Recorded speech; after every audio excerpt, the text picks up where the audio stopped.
Welcome to Booming Your Bottom Line. With over 76 million boomers in the U.S. and 10,000 of them turning 65 every day, these older consumers will reach almost 20% of the U.S. population by the year 2030. The truth is, cities across the nation are not ready for this event. Communities simply don't have the structure in place to support the aging boomers. There are not enough medical facilities, doctors, assisted living communities, home care companies, transportation or delivery services, home maintenance, you name it, there's not enough. So the question is, what are you going to do about it? Are you going to answer the call, be a part of the solution, and profit from it? If so, you're going to have to learn how to reach them, how to talk to them, and how to structure your business so it better meets their needs. I'm Mark Hager, and along with my co-host Aaron Murphy, we're here to help you do just that. Let's get to this week's topic. Hi, and welcome to episode 28 of Booming Your Bottom Line. I'm Aaron Murphy, and with me is my co-host, Mark Hager. Hey, Mark. Hey, Aaron. We got quite a show for you, all lined up for you today, and I think this one's really going to strike a chord with you, that hungry small business owner. All right, so I picked up a new book called 0 to 1, Notes on Startups or How to Build the Future. It's written by Peter Thiel. He's one of the founders of PayPal, and he's a Silicon Valley giant. And the book is about entrepreneurship and capitalism. Now, it's mostly focused on the startup world of Silicon Valley, but it has got some really interesting ideas in it. And I'd like to toss around a couple of these ideas today, the ones I discovered in this book, but I'm going to give you fair warning.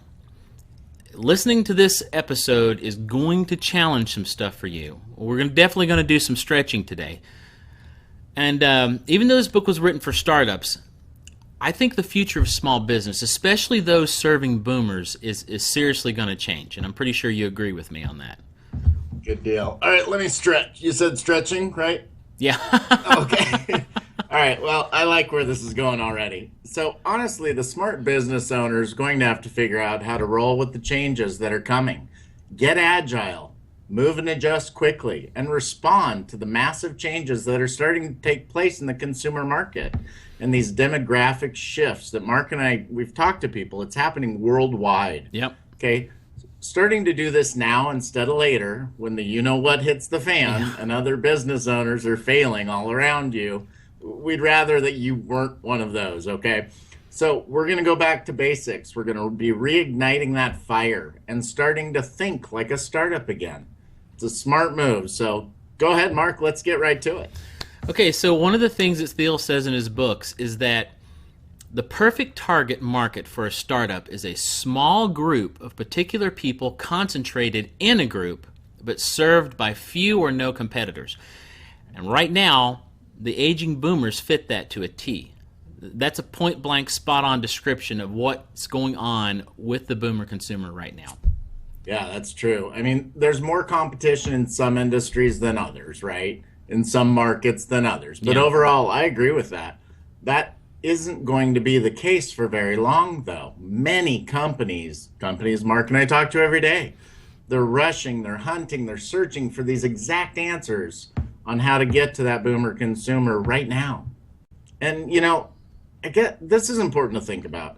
Pretty soon, we're all going to be thrust into a position in the business landscape where every company is going to be wanting to get a bigger piece of the boomer, okay? It's already happening. The bottom line is we wouldn't be here if we didn't already know. This is a friggin' hot market, okay?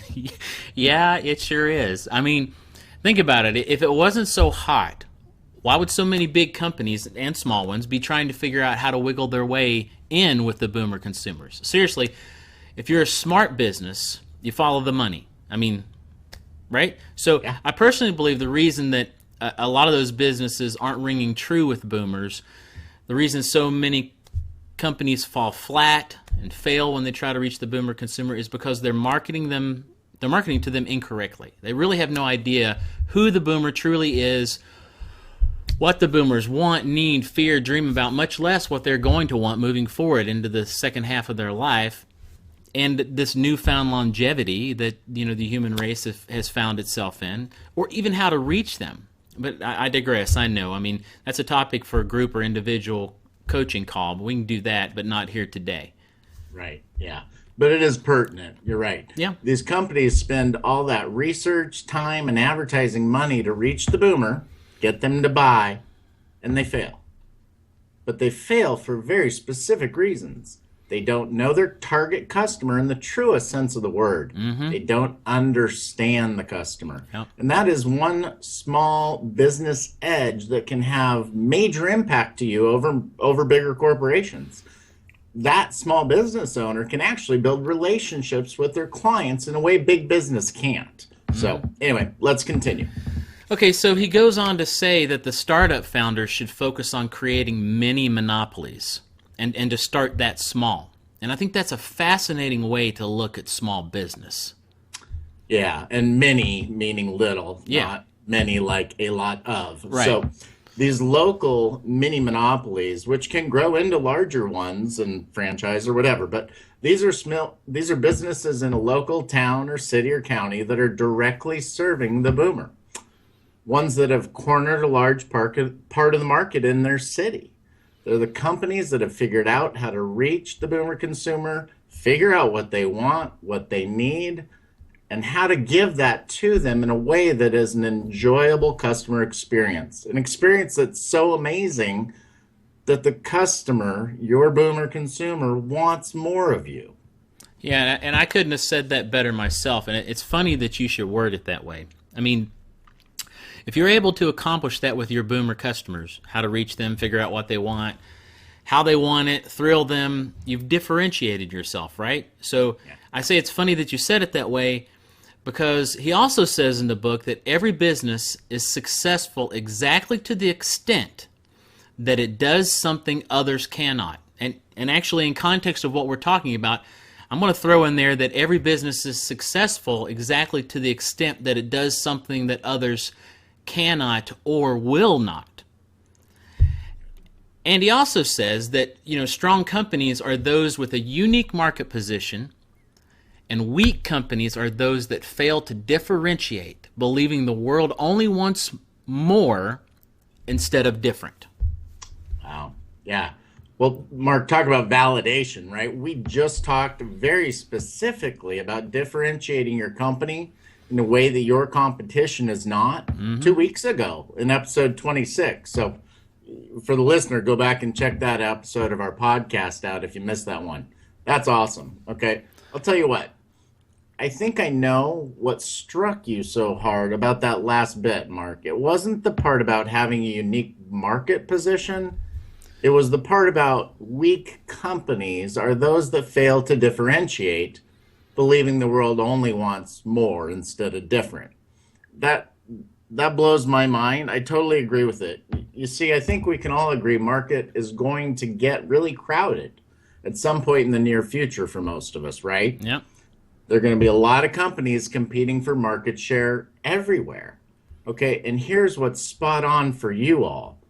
The world doesn't want more instead of different. They want different. Different can be the product, the service, or the customer experience. Your potential boomer consumer wants different, and they have changed every decade they've been a part of since Woodstock. Don't think they aren't driving this bus. Absolutely. Now wrap your head around this, okay? If you're Microsoft, Dell, or some other such company of massive size, your customers just want more, okay? If you're Apple, your customers want different. Why? Because Apple told them. They taught them that they wanted different. Apple conditioned their customers that different was much greater than just more. Absolutely. No, that's perfect, man. They give their customers extremely new, different, and sexy too. And their customers love them for it. They are so loyal. Yep. Okay, that's what every one of us should be shooting for in our business, is the Steve Jobs approach that got them where they are. Okay? Show them different, give them different, understand by way of that experience that different is better and way better than just more. Okay, that's right. So now we're getting to the one thing that he said in his book that just, it totally blew my mind. And it's the one thing that made me want to talk about this today. when he was talking about monopolies, we mentioned the mini monopolies earlier, he says it's possible to invent new and better things. Creative monopolists give customers more choices by adding entirely new categories of abundance to the world.